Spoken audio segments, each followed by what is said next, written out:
Hello दोस्तों, study with concept के इस स्टडी प्लेटफॉर्म पर आप सभी का स्वागत है। तो ये एक बच्चे की कॉपी है और ये एक हिस्ट्री ऑप्शनल है। तो इसको हम देखते हैं क्वेश्चन को समझना कैसे था, क्या क्या क्वेश्चंस के डिमांड थे, स्टार्ट कैसे करनी थी और इसको बीच में क्या लिखना था और ख़त्म कैसे करना था। तो क्वेश्चन है यहाँ पर, तुगलक वंश के काल में मुस्लिम अमीर वर्गों का समालोचनात्मक मूल्यांकन कीजिए। यहाँ पर समालोचनात्मक है, ठीक है। यहाँ पर अगर आलोचनात्मक होता, समालोचनात्मक होता, विवेचना होता, कुछ भी होता यहाँ पर, तो आपको दोनों चीज़ दिखानी थी, सकारात्मक और नकारात्मक, दोनों पहलुओं को लेकर के चलना था। तो यहाँ पर देखिए कह रहा तुगलक वंश के, तो यहाँ पर देखिए एक पार्ट तो आपका ये हो गया कि हमें जो क्वेश्चन स्टार्ट करनी थी वो तुगलक वंश को बता करके करनी थी कि काल में मुस्लिम अमीर वर्ग का समालोचनात्मक मूल्यांकन कीजिए। तो अमीर वर्गों के बारे में हमें बताना है, इसको दो पार्ट में बताना है मेन बॉडी में। एक तो इनका पॉजिटिव पॉइंट्स क्या क्या थे और एक इनका निगेटिव पॉइंट्स क्या था, ठीक है, ये बताना था हमको। और उसके बाद से लास्ट में निष्कर्ष दे करके इसको समाप्त करना था। तो यहाँ पर इस बच्चे ने स्टार्ट किया है कि तुगलक वंश दिल्ली सल्तनत का एक राजवंश था जिसने सन 1320 से लेकर के 1414 तक दिल्ली की सत्ता पर राज किया। चलो ठीक है, ये स्टार्टिंग ठीक है, मान सकते हैं। इस वंश की स्थापना गयासुद्दीन तुगलक ने किया जो दिल्ली की सत्ता पर 1412 तक राज किया। अब यहाँ पर आपने ये चीज़ बता दिया था, तो अब इसे बताने की ज़रूरत नहीं थी कि ये गयासुद्दीन तुगलक जो है इन्होंने शासन कब से कब तक किया। उसके बाद से लिखा इन्होंने कि तुगलक वंश के मोहम्मद बिन तुगलक वह शासक था जिसने सर्वाधिक विद्रोह का सामना किया। इसके अधिकारियों ने जनता से भूमि कर की वसूली निर्दयता से की। इसने सुल्तानों तथा बड़े पदों पर नियुक्तियों हेतु योग्यता पर अधिक बल देता था। तो देखिए यहाँ पर आपको शासक के बारे में नहीं बताना था, या आपने सीधा यहाँ पर मोहम्मद बिन तुगलक के बारे में बता दिया है, तो ये आपको नहीं बताना था। तो क्योंकि यहाँ पर जो हमारा क्वेश्चन है वो मुस्लिम वर्ग के बारे में पूछ रहा है और यहाँ पर बताया गया है मोहम्मद बिन तुगलक के बारे में, ठीक है। आगे देख लेते हैं एक बार। फिरोज शाह तुगलक के शासन से, अब यहाँ इन्होंने फिर वही गलती की, ये शासक के बारे में बता रहे हैं जो कि ये नहीं बताना है। फिरोज शाह तुगलक के शासन से पूर्व युद्ध और अकाल के कारण राजकोष खाली हो गया जिसके कारण अनेक मुस्लिम अमीर वर्गों ने इनके खिलाफ विद्रोह किया। तो ये जो सारी चीज़ें हैं ना वो शासक के उत्थान और पतन को लेकर के है। यहाँ पर जो आप चीज़ बता रहे हैं कि राजकोष खाली हो गया, तो यदि पतन पूछता कि तुगलक वंश का पतन का कारण क्या था, तो उसमें आप बता सकते थे ये पतन का कारण हो जाएगा आपका। एक पॉइंट यहाँ से आप निकाल सकते थे कि युद्ध और अकाल के कारण राजकोष खाली हो गया था, विद्रोह बढ़ रहे थे और ये सब क्या किया, इन्होंने पतन का मार्ग प्रशस्त किया। मुस्लिम अमीर वर्गों ने इसके खिलाफ विद्रोह किया। अब ये चीज़ आप यहाँ पर बता सकते थे इस क्वेश्चन में, जब आप बताएंगे अमीर वर्गों का, तो एक यहाँ पर दिखा सकते थे कि इन्होंने जो ये विद्रोह करना स्टार्ट कर दिए थे। नकारात्मक पॉइंट में आप ये बता सकते हैं। तो एक पॉइंट तो ये ठीक है आपका कि मुस्लिम अमीर वर्गों ने इनके खिलाफ, किनके खिलाफ, तो तुगलक वंशों के खिलाफ। किसी एक का स्पेशल मत लिखिएगा, बस इतना लिखिएगा कि तुगलक वंश के खिलाफ मुस्लिम वर्गों का विद्रोह करना या विद्रोही प्रवृत्ति को अपनाना, ये आप डाल सकते हैं। तो बस ये एक पॉइंट्स इस क्वेश्चन से मैच कर रहा है। खुम्स की राशि को 1/5 भाग लिया और शेष 4/5 भाग सैनिकों के लिए छोड़ दिया, ठीक है। तो ये भी थोड़ा सा आप हट गए। किंतु फिरोज ने, अब फिर आपने शासक के बारे में बता दिया, किंतु फिरोज ने अमीर और उलेमाओं को संतुष्ट करने का, ये थोड़ा सा PDF उल्टा बन गया है, कोई बात नहीं, करने का प्रयास किया जिससे सुल्तान की प्रतिष्ठा कम होने लगी। अब ये फिर आप पतन का ही कारण बता रहे हैं, तुगलक वंश के पतन का। इस पतन को आपको, ठीक है, आप पतन दिखा रहे हैं तो इस पतन को आपको अमीर वर्ग से जोड़ करके दिखाना था, वो सही था कि अमीर वर्ग के कारण किस तरीके से पतन हुआ था। तथा प्रशासन में अव्यवस्था फैल गई, यह नीति राज्य के लिए घातक सिद्ध हुई। बाद के शासकों ने विभिन्न पदों पर नियुक्ति हेतु उलेमाओं के स्थान पर अपने पारिवारिक सगे संबंधियों, ये सब छोड़ दीजिए, ये सब इसका डिमांड है ही नहीं। निष्कर्ष देखते हैं। अतः इस प्रकार इस वंश के शासकों ने मुस्लिम अमीर वर्गों को संतुष्ट करने हेतु विभिन्न प्रयास किए, किंतु तुष्टीकरण की नीति ने साम्राज्य के पतन का। निष्कर्ष ठीक है आपका, आपने प्रभाव बता दिया कि किस तरीके से अमीर वर्गों के कारण यहाँ पर पतन का मार्ग प्रशस्त हुआ। क्यों हुआ, तो आपने बहुत बढ़िया यहाँ पर कारण भी दे दिया कि मुस्लिम अमीर वर्गों को संतुष्ट करने हेतु विभिन्न प्रयास किए गए, जिसमें एक प्रयास ये था तुष्टीकरण की नीति ये लाई गई। इनको लोभ लालच पद वगैरह पर बिठाते थे, तो ये आपका ठीक है। तो अभी तक जो इस क्वेश्चन में देखने को मिला, जो इस क्वेश्चन से आपका कनेक्ट हो रहा है, वो सिर्फ 2 ही पॉइंट्स हैं, ठीक है। एक तो ये वाला यहाँ पर हमने देखा, एक ये वाला, और दूसरा ये निष्कर्ष आपका, बस इतना ही हो रहा है। अगर यहाँ पर हम बात करें स्टार्टिंग की, जिसको स्टार्टिंग कैसे करनी थी, तो नॉर्मली आप यहाँ पर बता सकते थे कि सल्तनत काल के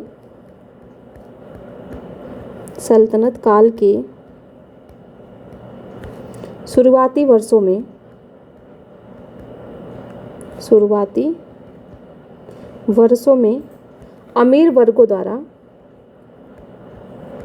अमीर वर्गों के द्वारा सल्तनत सुदृढ़ीकरण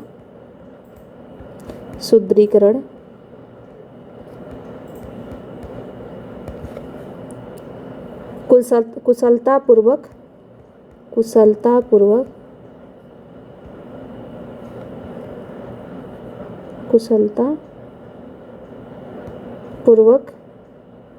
शासन संचालन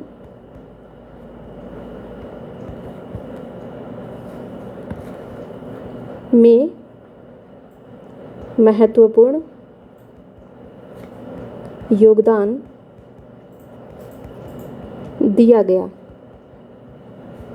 जो इस प्रकार है। अब सबसे पहले आपको दिखाना है सकारात्मक पॉइंट्स, ठीक है। यहाँ पर आपको सकारात्मक पहलू दिखाना है,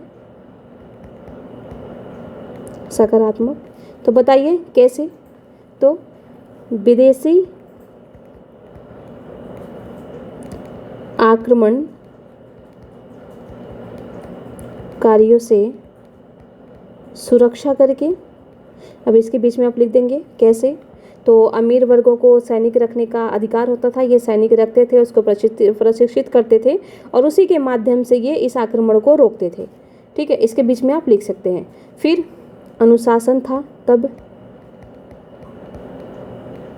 इनमें अनुशासन था, सैनिकों में भी, और जो विदेशी अमीर वर्ग थे उनमें भी। दूसरा ये आप बता सकते हैं। तीसरा आप बता सकते हैं लोक कल्याणकारी राज्यों में भूमिका निभाते थे। लोक कल्याणकारी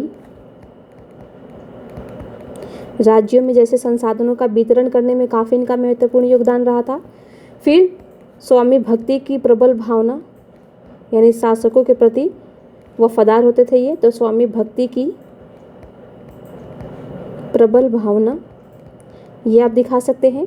फिर आप ये दिखा सकते हैं कि जो विजित क्षेत्र होते थे, ठीक है, जो विजित क्षेत्र होते थे उन पर नियंत्रण स्थापित करके, तो नियंत्रण, विजित क्षेत्रों पर नियंत्रण स्थापित करके। अब कैसे करते थे, तो जो शासक होते थे इनको जो वेतन वगैरह देते थे वो जागीर के रूप में देते थे, और जागीर क्या होता था, वो भूमि का एक टुकड़ा होता था।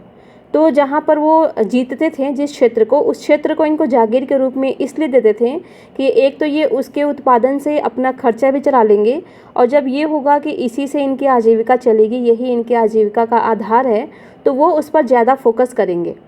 तो यही कारण था कि इन्होंने उस पर नियंत्रण स्थापित किया, मतलब मजबूत हुआ, एक तरीके से साम्राज्य का सुदृढ़ीकरण हुआ।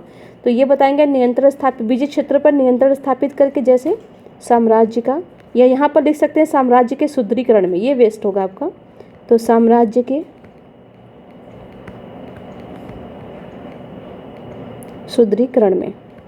अब कैसे, तो विजित क्षेत्रों पर नियंत्रण स्थापित करके, ठीक है। अब इतना ज़्यादा हो गया आपका, देखिए 1 हो गया, 2 हो गया, 3 हो गया, 4 हो गया, 5 हो गया, इतना बहुत है, 5 हो गया, ये बहुत है आपका। अब आइए नकारात्मक पॉइंट्स को बताना है कि ठीक है इन्होंने शासन के सुदृढ़ीकरण में, प्रशासन के संचालन में महत्वपूर्ण भूमिका निभाई, किंतु आपसी तालमेल न होने के कारण निम्नलिखित संघर्ष देखने को मिले। जैसे, अब जैसे मैं आपको बताना है यहाँ पर, तो पहला डालिए आप यहाँ पर, एक तो आपसी संघर्ष बढ़ा इनमें पदों को लेकर के, ठीक है। फिर ये भौतिकतावादी हो गए,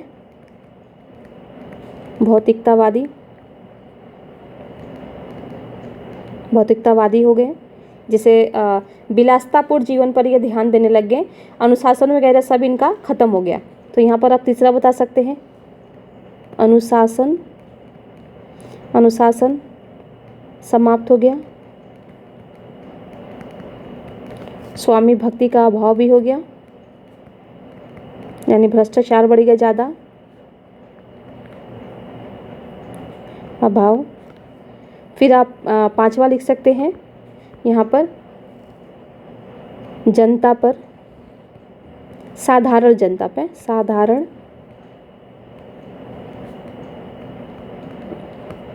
जनता पर अत्याचार या शोषण को बढ़ावा दिया इन्होंने। कैसे? तो ये क्या करते थे, राजस्व वसूल करने के लिए उन पर बहुत ज़्यादा अत्याचार करते थे। तो ये तो आपका ये हो गया। तो यहाँ पर देखिए 5 पॉइंट ये भी हो गए आपके, 1 2 3 4 और 5। तो इतना आप दिखा करके छोड़ सकते हैं क्वेश्चन को। आप सीधे आइए निष्कर्ष पे। तो निष्कर्ष तो ये भी ठीक है आपका, लेकिन यदि आप और लिखना चाहते हैं यहाँ पर अलग प्रकार से तो लिख सकते हैं, इस प्रकार अमीर वर्गों ने साम्राज्य सुदृढ़ीकरण एवं सल्तनत विस्तार में महत्वपूर्ण भूमिका तो निभाई,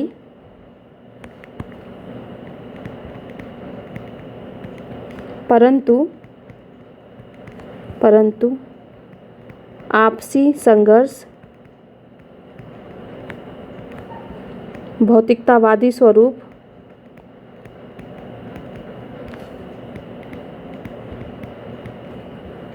ने सल्तनत के पतन का मार्ग प्रशस्त किया। आपसी संघर्ष, भौतिकतावादी स्वरूप एवं, यहाँ पर आप एवं करके ये भी आप डाल सकते हैं, एवं जिन्होंने लिखा यहाँ पे, एवं तुष्टीकरण की नीति ने, एवं तुष्टीकरण की नीति ने यहाँ हो गया आपका, नीति ने सल्तनत के पतन का मार्ग प्रशस्त किया। ये आपका बहुत बढ़िया निष्कर्ष हो गया।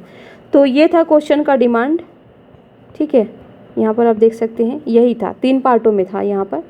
एक तो आपको ये बताना था, स्टार्ट करना था ऐसे, फिर आपको सकारात्मक पॉइंट, नकारात्मक पॉइंट और निष्कर्ष बता करके समाप्त करना था। तो आप जब लिखेंगे तो हैबिट में आ जाएगा, कोई दिक्कत नहीं है। तो इसी के साथ इस वीडियो को यहीं समाप्त करते हैं। आप सभी को हमारे साथ बने रहने के लिए बहुत बहुत धन्यवाद।